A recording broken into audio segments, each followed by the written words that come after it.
À 82 ans, l'homme dont il est question a accumulé une vaste expérience de vie, mais une décision le tente encore, son déménagement en maison de retraite. À l'époque, cette étape semblait justifiée. Sa famille le soutenait activement, promettant des soins complets et un environnement confortable. Il les a crus. Cependant, une fois à l'intérieur de l'établissement, il a vite réalisé que la réalité était radicalement différente de ses attentes initiales. Beaucoup de gens envisagent peut-être une telle option pour eux-mêmes ou leurs proches, pensant que c'est la solution la plus sûre ou la moins contraignante. Mais avant de prendre une décision aussi lourde de conséquences, il souhaiterait partager 6 aspects importants qu'il aurait aimé connaître avant de franchir le seuil de cet établissement. La vérité est que la vie en maison de retraite n'est pas qu'une question de commodité. Elle bouleverse tout le mode de vie. Et, une fois qu'on y est, revenir à sa vie d'avant est bien plus difficile qu'il n'y paraît. Premier regret, la perte d'indépendance. La découverte la plus stupéfiante après son déménagement n'a pas été tant l'espace modeste de sa chambre, le calendrier strict des repas, ni même l'abondance de visages inconnus. Ce fut la profonde prise de conscience qu'il avait complètement perdu le contrôle de sa propre vie. Avant ce déménagement, il avait ses habitudes et une liberté totale de choix. Il décidait quand se lever, quand manger et comment passer sa journée. Il pouvait se promener à tout moment, se préparer à manger à sa guise ou simplement se retirer dans son fauteuil préféré avec un livre. Cependant, en maison de retraite, il a vite compris que son temps ne lui appartenait plus. Tous les aspects de sa vie étaient soumis à un emploi du temps strict et étranger. Le petit déjeuner était servi à une heure précise, qu'il ait faim ou non. Le coucher était à une heure fixe, qu'il soit prêt à dormir ou non. Vouloir sortir se promener pouvait nécessiter une autorisation, et il devait probablement attendre qu'un membre du personnel puisse l'aider. Les décisions les plus simples, comme le choix de son repas ou même de ses vêtements, sont devenues des privilèges plutôt que des droits fondamentaux. Il se souvient de sa première semaine, se réveiller dans un lit qui ne lui semblait pas le sien. Il s'est assis, s'est étiré et a instinctivement tendu la main vers le livre qu'il lisait chez lui. Mais en regardant la pièce, il a réalisé, ce n'était pas sa maison, pas ses livres, pas son fauteuil préféré. Les petites commodités, si importantes, qu'il avait accumulées au fil des ans, avaient disparu. À la place, il y avait des murs stériles, un lit qu'il n'avait pas choisi, et un sentiment omniprésent. Il n'était plus le maître de sa vie. Le plus difficile est de réaliser qu'une fois son indépendance abandonnée, il est presque impossible de la récupérer. On s'adapte parce qu'on y est contraint. On cesse de discuter quand on nous dit ce qu'il y aura pour le dîner. On cesse de demander si l'on peut aller se promener quand on en a envie. On apprend à s'intégrer dans un système étranger, mais ce faisant, on commence à se perdre soi-même. Si quelqu'un envisage de déménager en maison de retraite, il devrait se poser la question. Est-il prêt à renoncer à ces petites libertés qui font de sa vie la sienne? Parce qu'une fois qu'elles disparaissent, leur absence se fera sentir plus fort qu'on ne l'aurait jamais imaginé. Deuxième regret, le sentiment d'être oublié. L'une des vérités les plus amères liées au déménagement en maison de retraite est la prise de conscience que le monde extérieur continue de tourner, sans prêter attention à ceux qui sont restés derrière ces murs.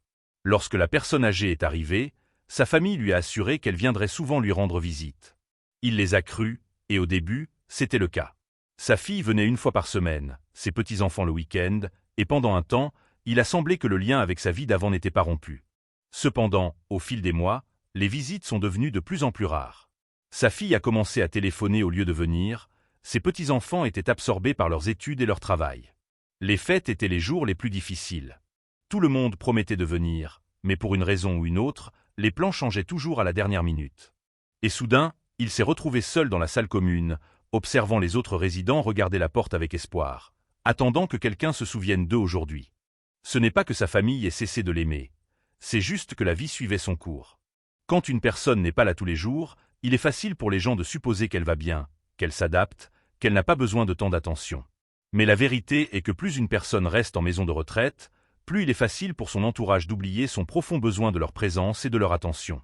Il se souvient d'un soir où il était assis dans sa chambre, tenant son téléphone et se demandant s'il devait appeler son fils. Il ne voulait pas être un fardeau. Il ne voulait pas rappeler son existence, le fait qu'il était là, en attente d'une visite qui ne viendrait peut-être jamais. Alors il a reposé le téléphone, et à ce moment-là, il a réalisé. C'était désormais sa vie, regarder les jours passés, espérant que quelqu'un se souviendrait de l'inclure dans son quotidien. Si quelqu'un envisage de déménager en maison de retraite, il devrait se poser la question. Est-il prêt à la solitude? Parce que, aussi fort que sa famille l'aime, une fois qu'il disparaît de la vue, l'oublier est plus facile qu'on ne peut l'imaginer. Troisième regret, la perte de sens à la vie. Quand il a déménagé en maison de retraite, il pensait qu'il changeait simplement de lieu de résidence. Il ne réalisait pas qu'avec cela, il changeait aussi le sens même de son existence. Chez lui, il avait des responsabilités, une routine établie, des passe-temps préférés et une bonne raison de se lever le matin. Même les moindres détails, arroser les plantes, préparer son propre café, maintenir son espace en ordre, lui donnaient un sentiment de but et d'importance. Mais en maison de retraite, ces rituels quotidiens ont disparu. La nourriture était préparée pour lui, le ménage était fait par quelqu'un d'autre, et quant aux plantes, eh bien, il n'avait plus à s'en soucier. Au début, il s'est convaincu qu'il serait agréable de se détendre enfin. Pas de tracas, pas de responsabilité, juste un repos paisible. Mais après quelques semaines, il a réalisé qu'il manquait quelque chose de catastrophique. Les jours semblaient infiniment longs, s'étiraient, et il n'y avait rien à faire sinon attendre. Il l'a observé chez d'autres résidents aussi. Des personnes qui étaient autrefois pleines d'énergie et de vitalité passaient maintenant leurs journées assises, regardant dans le vide, attendant que le temps passe. Il y avait un homme, Georges, 84 ans, qui avait consacré toute sa vie à la menuiserie. Chez lui, il réparait constamment des choses, créait de petits projets dans son garage. Mais ici, il n'y avait ni outils, ni projets, rien qu'il puisse créer de ses mains. Il a vu Georges s'éteindre lentement, ses mains, autrefois fortes et habiles, maintenant inactives sur ses genoux. « Je me sens inutile », lui a-t-il dit un jour, et il savait exactement ce qu'il voulait dire. Quand une personne n'a plus rien à prendre en charge, rien à viser, la vie commence à perdre son sens. L'esprit ralentit, le corps suit, et bientôt la personne commence à se sentir comme un simple résident de plus dans un endroit où le temps passe, mais où rien ne change vraiment. Si quelqu'un envisage une maison de retraite, il devrait se poser la question: qu'est-ce qui donne un sens à sa vie? Parce qu'une fois qu'il déménage, trouver un but n'est pas seulement une question d'occuper son temps, c'est une véritable lutte pour conserver ce qui le fait se sentir vivant. Quatrième regret, la détérioration de la santé plus rapide que prévu. Avant de déménager en maison de retraite, il se sentait plutôt bien pour son âge. Il ne courait pas de marathon, mais il pouvait encore s'occuper de lui-même, faire des promenades et préparer ses repas. Il avait ses petites habitudes qui le maintenaient en mouvement. Faire les courses, s'étirer le matin, même simplement marcher dans la maison pour garder ses jambes fortes. Mais dès qu'il a déménagé, tout a changé. Au début, il semblait qu'il se reposait simplement. La nourriture lui était apportée, et il n'avait plus besoin de rester debout dans la cuisine pour cuisiner. S'il avait besoin de quelque chose, il pouvait simplement appuyer sur un bouton, et quelqu'un venait l'aider. Mais il ne réalisait pas que moins il faisait pour lui-même, plus il devenait faible. Il a commencé à moins bouger, et bientôt ses jambes sont devenues plus raides. Il s'asseyait plus qu'avant, et avant qu'il ne s'en rende compte, se lever d'une chaise semblait être un travail difficile. Les muscles qu'il avait entretenus pendant des années disparaissaient plus vite qu'il ne l'aurait jamais imaginé. Et cela ne le concernait pas seulement lui. Il a vu cela arriver à d'autres aussi. Des personnes qui arrivaient sur leurs deux pieds commençaient soudainement à dépendre de fauteuils roulants. Des personnes qui étaient autrefois indépendantes avaient maintenant besoin d'aide pour des choses avec lesquelles elles n'avaient jamais eu de difficultés auparavant. Plus on leur donnait d'aide, plus elles semblaient en avoir besoin. Il se souvient de sa voisine Alice, une femme de 81 ans qui était très vive lorsqu'elle est arrivée. Elle se promenait quotidiennement dans l'établissement, insistant sur le fait qu'elle n'allait pas ralentir juste à cause de l'âge. Mais après quelques mois, il a remarqué qu'elle marchait moins. Puis elle a commencé à utiliser un déambulateur, puis un fauteuil roulant. Un jour, elle l'a regardé et a dit « Je ne sais pas quand c'est arrivé, mais j'ai l'impression d'avoir vieilli de 10 ans en quelques mois seulement. » Et c'est exactement ce qu'il a ressenti. Quand une personne cesse d'utiliser son corps, elle commence à le perdre. Et en maison de retraite, où tout est fait pour faciliter la vie, il est facile d'oublier que le mouvement n'est pas seulement une commodité, c'est une question de survie. S'il avait su à quelle vitesse il perdrait sa force, il se serait battu plus fort pour continuer à bouger, à rester actif, à se forcer, même quand il n'en avait pas envie. Si quelqu'un envisage une maison de retraite, il devrait se poser la question: aura-t-il la motivation de maintenir son corps fort quand tout est organisé pour que la vie soit sans effort? Parce qu'une fois que l'on ralentit son rythme de vie, revenir à l'activité d'avant est bien plus difficile qu'on ne peut l'imaginer.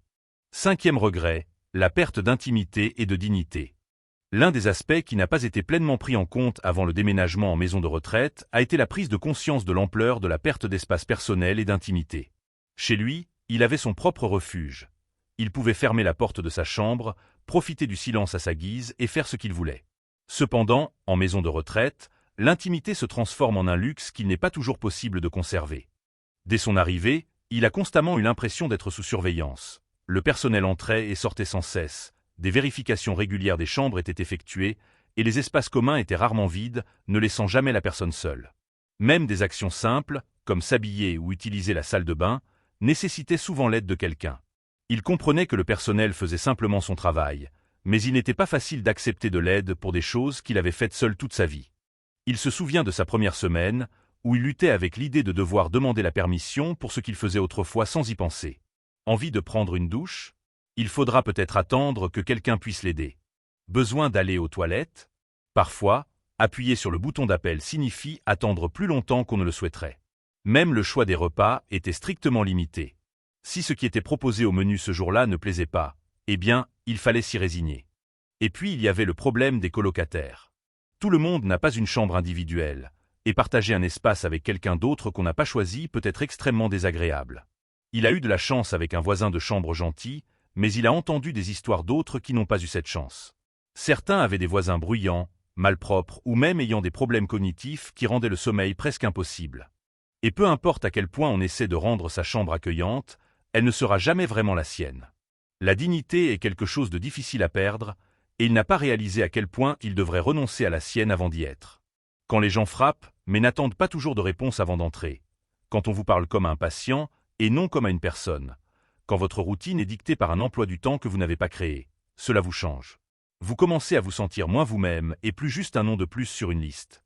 Si quelqu'un envisage une maison de retraite, il devrait se poser la question. Est-il prêt à renoncer à l'intimité et au contrôle qu'il a eu toute sa vie? Parce qu'une fois qu'ils disparaissent, il sera difficile de les récupérer. 6e regret, la prise de conscience qu'il est plus difficile de partir qu'il n'y paraît. Quand il a déménagé en maison de retraite, il s'est convaincu que c'était une solution temporaire.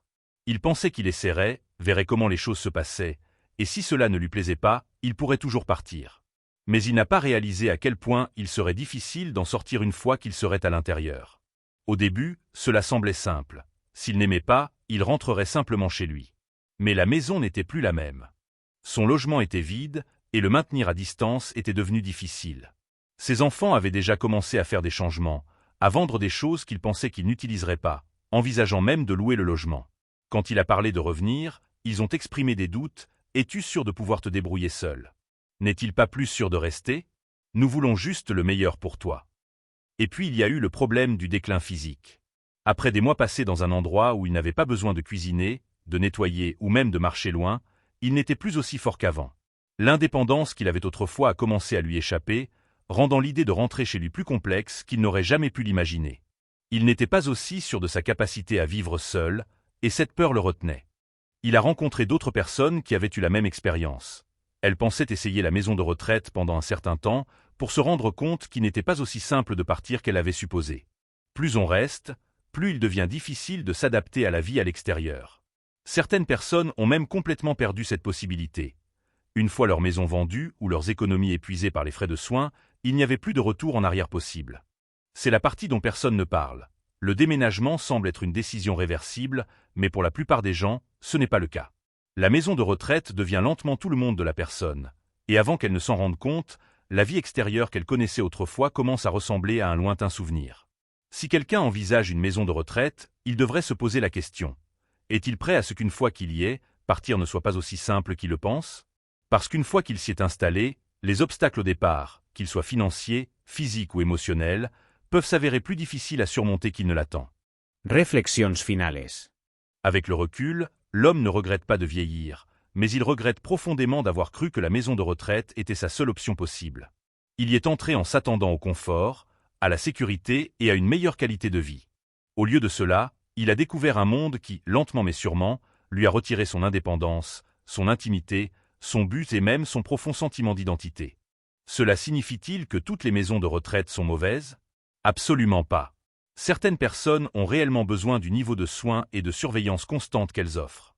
Cependant, avant de prendre cette décision cruciale, il est essentiel de réfléchir attentivement et de manière exhaustive à ce à quoi il faudra renoncer. Car une fois que l'on déménage dans un tel établissement, la vie ne sera plus jamais la même. S'il avait la possibilité de tout recommencer, il se serait battu avec beaucoup plus de détermination pour rester chez lui, aurait activement cherché des moyens alternatifs d'obtenir l'aide nécessaire sans sacrifier sa précieuse liberté, et se serait assurément assuré de l'absolue nécessité d'une telle démarche avant de prendre une décision aussi irréversible et bouleversante. Et si quelqu'un est actuellement confronté à un choix similaire, l'auteur exprime l'espoir sincère qu'il prendra le temps de s'auto-analyser profondément en se posant la question clé. Cette décision est-elle vraiment la meilleure option pour son bien-être, ou semble-t-elle simplement la plus simple et la plus pratique dans la situation actuelle? Car la vie que l'on possède aujourd'hui, ses habitudes établies, sa précieuse indépendance, ses choix personnels, est un bien inestimable pour lequel il vaut la peine de se battre et de s'accrocher de toutes ses forces le plus longtemps possible.